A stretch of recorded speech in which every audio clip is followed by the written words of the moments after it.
अस्सलामुअलैकुम स्टूडेंट्स। जैसा कि हम ये chapter approaches to the study of international relations पढ़ रहे हैं, इसमें से हमने दो जो है वो ट्रेडिशनल अप्रोचेस जिसमें रियलिज्म और आइडियलिस्ट अप्रोच है वो हम कर चुके हैं।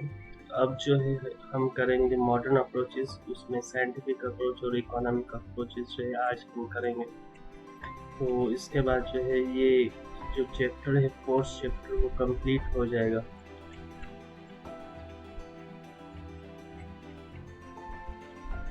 तो आज हमारे पास है मॉडर्न अप्रोचेस, और मॉडर्न अप्रोचेस में से जो है पहली अप्रोच जो है पहली थियरी हमारे पास वो है साइंटिफिक अप्रोच या behaviourism. Scientific approach is yet another orientation to the study of international relations. It became popular with the introduction of behaviorism in social sciences. अब साइंटिफिक अप्रोच जो है वो भी एक जो है वो IER पढ़ने के लिए एक थियरी है, और ये थियरी तब जो है वो हॉरिजन में आई या मशहूर हुई, पॉपुलर हुई जब बिहेवियरिज्म का इंट्रोडक्शन हुआ सोशल साइंस। अब डेफिनेशन देखते हैं साइंटिफिक अप्रोच की। According to this approach, all human actions could, if full knowledge were available, be explained by stimulus and response. तो इस थियरी के मुताबिक के जितने भी इंसान के जो एक्शंस होते हैं, अमल होते हैं, वो रेस्पॉन्स या रिएक्शन पे डिपेंड करते हैं कि जैसा उनको रिएक्शन मिला होगा वैसे ही वो एक्ट करेंगे और एक्शन उनका वही होगा। तो human actions depend on the reaction and stimulus they got. अब कुछ अजम्पशंस हैं इस थियरी के। पहला assumption, the scientific approach is based on the principal that international politics like any other social activity involves people and hence it can be explained by analyzing and explaining the behavior of the people. तो scientific approach जो है इस principal international politics में इस असूल पे जो है वो बेस करती है कि जो इंटरनेशनल पॉलिटिक्स है उसमें सोशल एक्टिविटी जो है वो इन्वॉल्व होती है लोगों की, क्योंकि रियासतें जो हैं वो एब्स्ट्रैक्ट होते हैं और उन रियासतों को चलाने वाले जो हैं वो इंसान होते हैं। तो इस पूरा जो इंटरनेशनल सिस्टम है एक सोशल एक्टिविटी की तरह लोगों का इंटरेक्शन होता है और रिलेशनशिप कायम होते हैं। तो कह रहा है कि it can be explain by analysing explaining the behaviour of people. तो ये जो साइंटिफिक अप्रोच है ये हेल्प आउट करती है लोगों को बिहेवियर को एक्सप्लेन करने और उनको एनालाइज करने में। दूसरा अजम्पशन है scientific approach takes cause effect approach in international relations, और इंटरनेशनल रिलेशंस में ये साइंटिफिक अप्रोच जो है वो काज एंड इफेक्ट वाली अप्रोच जो है वो अडॉप्ट करती है। काज एंड इफेक्ट ये है कि जैसे हम उर्दू में कहते हैं कि धुआं वहाँ से उठता है जहाँ आग लगी होती है, तो आग लगी है तो धुआं उठेगा, तो ये काज एंड इफेक्ट है। तो अगर कोई चीज़ हुई है तो उसके पीछे कोई काज है, तो ये है काज एंड इफेक्ट। तो ये साइंटिफिक अप्रोच भी इंटरनेशनल रिलेशंस में जो है वो काज एंड इफेक्ट अप्रोच पे बिलीव करते हैं। Third assumption, this approach means that if there is some cause there will be some effect, and if there is some effect there is some cause of it। तो दूसरे assumption का जो है वो जवाब मिल गया कि ये अप्रोच जो है कहती है कि कुछ अगर कहीं पे किसी चीज़ का कोई सबब है तो उसका कोई इफेक्ट भी होगा, और अगर कहीं पे कुछ इफेक्ट हुआ है, कोई असर हुआ है, तो उसके पीछे कोई सबब होगा या काज होगा। फोर्थ assumption है in international relations, this approach simply tells why certain events have taken place, what the impact of certain events will be and under what circumstances they might occur। तो इंटरनेशनल रिलेशंस में ये जो scientific approach है ये सिर्फ बताती है कि ये वाक़या क्यों हुआ और इस वाक़ये का क्या इम्पैक्ट पड़ेगा और ये किस जो है वो कंडीशन में या सर्कमस्टेंसेस में अकर हुआ। जैसे हम देख लें कि 9/11 हुआ, तो ये अगर इस थियरी, इस साइंटिफिक अप्रोच और बिहेवियरिज्म के हिसाब से उस 9/11 को देखें तो ये सिर्फ आपको फिगर एंड फैक्ट्स बताएगी कि ये इवेंट कहाँ पे हुआ तो ये कैसे हुआ, इसका इम्पैक्ट क्या पड़ेगा और ये किन सर्कमटेंसेस में जो है ये हुआ, बस इसका यही जो है मतलब होता है साइंटिफिक अप्रोच का, यही काम होता है और इससे ज़्यादा कुछ भी नहीं। फिफ्थ जो है वो assumption, this means that they form very free judgement and are interested in the goods or evils politics. तो अब ऊपर फोर्थ वाले का जवाब नीचे आ गया कि ये जो साइंटिफिक अप्रोच है सिर्फ एक वेरी फ्री जजमेंट देती है कि क्या हुआ, कैसे हुआ और कौन से सर्कमस्टेंसेस में ये हुआ, और इससे आगे ये जो है वो डिसइंटरेस्टेड है कि ये अच्छी पॉलिटिक्स है, ये बुरी पॉलिटिक्स है, ये पॉलिटिकल एक्टिविटीज़ में नहीं पड़ती, ये सिर्फ बताती है। नीचे इस और भी मज़ीद जो है वो सिक्स्थ जो अजम्पशन है उसने इसमें क्लियर कर दिया है कि simply describe what it is and try to predict what will be. तो ये सिर्फ आपको बताते हैं कि ये क्या हुआ, ये किस लिए हुआ और फ्यूचर में जो है क्या होने वाला है। ये साइंटिफिक अप्रोच, इसको बिहेवियरिज्म कहते हैं। आईआर में सिर्फ आपको काज एंड इफेक्ट अप्रोच जो है वो आपको बताती है, इवेंट्स के बारे में बताती है, इससे मज़ीद और ये पॉलिटिक्स में, गुड पॉलिटिक्स या बैड पॉलिटिक्स में जो है वो नहीं पड़ती। तो ये असम्पशंस थे। अब आ जाए कंक्लूजन पे। तो ये कंक्लूजन ये है कि बेसिकली ये इस थ्योरी पे जो है वो क्रिटिसिज्म बहुत ज़्यादा हुआ है। The scientific theory has also come under severe criticism by different scholars. The critics suggest that the theory is not appropriate for the study of international relations. International relations because the subject deals with the social sciences, not to the physical phenomena. तो जो critics हैं इस scientific theory को criticise बहुत ज़्यादा हुए different scholars की तरफ से, और ये क्रिटिक्स ये इस थियोरी को जो है वो for the study of international relations के लिए अप्रोप्रिएट नहीं समझते। ये समझते हैं कि इनमेच्योर है। क्यों? क्योंकि जो सब्जेक्ट है आईआर वो सोशल साइंस का है और ये साइंटिफिक अप्रोच है वो फिजिकल चीज़ों को डील करती है।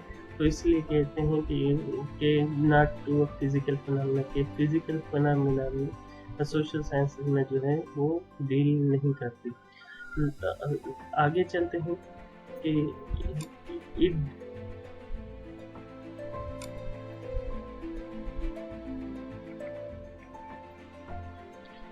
it deals with the people and they are not objects। Scientific approach जब बात करती है कि वो ह्यूमन एक्शन और ह्यूमन बिहेवियर पे जो है वो बिलीव करती है या काम करती है, तो वो ये क्रिटिक्स कह रहे हैं कि ह्यूमन एक्शंस जो हैं वो एब्स्ट्रैक्ट होते हैं, वो कोई ऑब्जेक्ट नहीं जिसकी मेजरमेंट हो, आप मेजरमेंट ले और बता दें कि ये कब हुआ, क्यों हुआ, किस लिए हुआ। Last है, they further claim that the behavior of the people is governed by subjectively and hence it cannot be analyzed objectively with modern scientific tools। तो वही बात सेम रिपीट हुई कि इंसानों का बिहेवियर जो होता है वो सब्जेक्टिव होता है, वो एब्स्ट्रैक्ट होता है, वो इमोशंस होते हैं, वो दिखाई नहीं देते हैं, और ये जो है वो ऑब्जेक्ट नहीं है, कोई चीज़ नहीं है कि जिससे आप मॉडर्न टूल्स और टेक्नोलॉजी और मेजरमेंट और इंस्ट्रूमेंट के थ्रू जो है वो आप जो है वो गेज कर सकें, मेयर कर सकें। तो इसीलिए इस थ्योरी पे जो है वो क्रिटिसिज्म ज़्यादा हुई। आगे दूसरी मॉडर्न जो है वो अप्रोच है वो है इकोनॉमिक अप्रोच। तो इस इकोनॉमिक अप्रोच को देखते हैं। The economic approach of study of international relations was given by Marxist school of thought.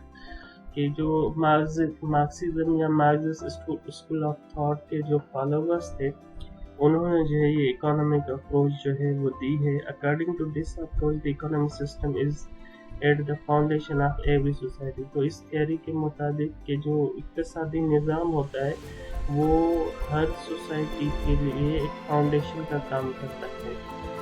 और डेफिनेशन पे आ गया, thus if we want to understand social and political relation of the society we will have to understand its economic relations। तो ये definition economic approach बताती है कि अगर किसी सोसाइटी की, किसी रियासत की, किसी स्टेट के आपको सोशल और पॉलिटिकल रिलेशंस अगर समझने हैं तो उससे पहले आप को उस कंट्री, उस सोसाइटी के जो है वो इकोनॉमिक रिलेशंस जो हैं वो समझने होंगे। तो ये डेफिनेशन थी इकोनॉमिक थियरी की।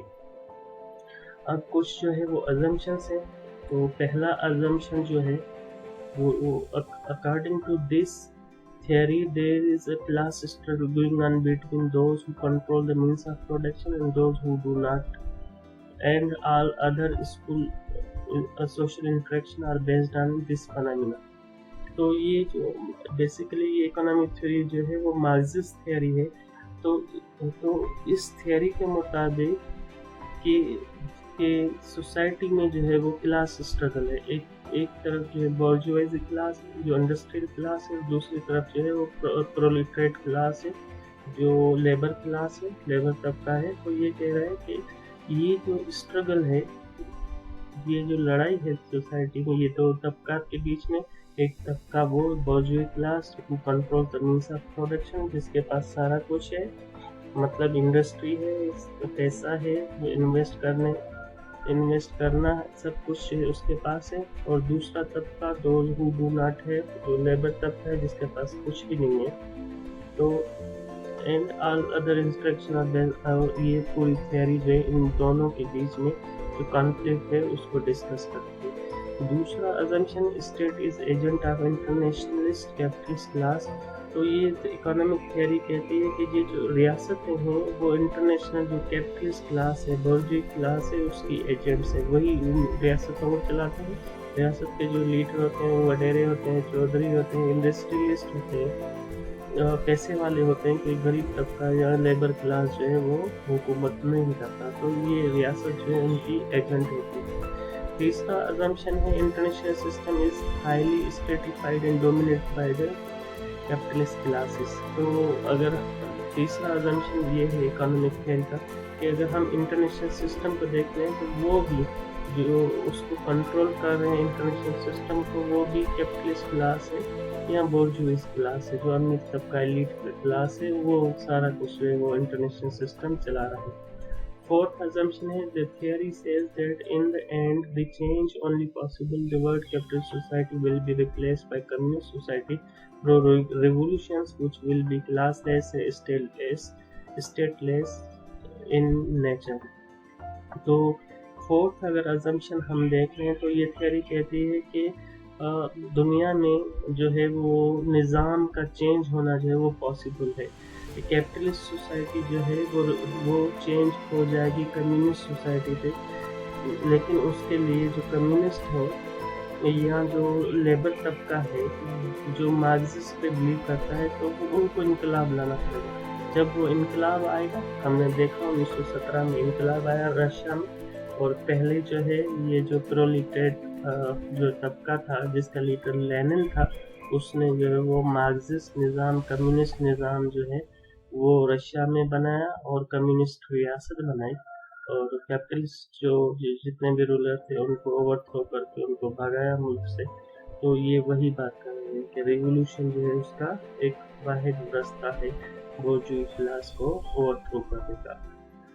तो पांचवा assumption, according to Marx, this revolution would first come in advanced societies of West। कि मार्क्स बिलीव करता है या बिलीव करता था, या मार्क्स इकोनॉमिक्स जो है वो थियरी बिलीव करती है कि ये जो रिवोल्यूशन आएगा सबसे पहले जो है वो एडवांस जो वेस्टर्न कंट्रीज हैं उनमें आएगा। नीचे सपोर्टर्स हैं, मतलब इस इकोनॉमिक थियरी के जो है वो फाउंडर्स या फोर फादर्स हैं। सबसे पहले कार्ल मार्क्स, दूसरा लेनिन, तीसरा होब्सन, और तीसरा अभी जो मॉडर्न राइटर है वालेस स्ट्रिंग। ये जो है ये सपोर्टर है इकोनॉमिक थियरी के, इकोनॉमिक अप्रोच के। तो लास्ट में कंक्लूजन। तो कंक्लूजन जो है, economic theory has been criticised on several grounds. तो इकोनॉमिक थियरी को भी जो है वो क्रिटिसाइज किया गया बहुत सारे जगहों पे। Number 1, the communist revolution has been taken place in less developed countries than the industrial nations and predicted by the Marx. तो पहली क्रिटिसिज्म ये है कि जैसे कि मार्क्स ने प्रेडिक्ट किया था कि ये डेवलप नेशन में रेवोल्यूशंस आएंगे और वेस्टर्न कंट्रीज में आएंगी, तो वो जो क्रिटिक्स हैं तो वो क्रिटिसाइज कर रहे हैं कि ये ऐसा नहीं हुआ।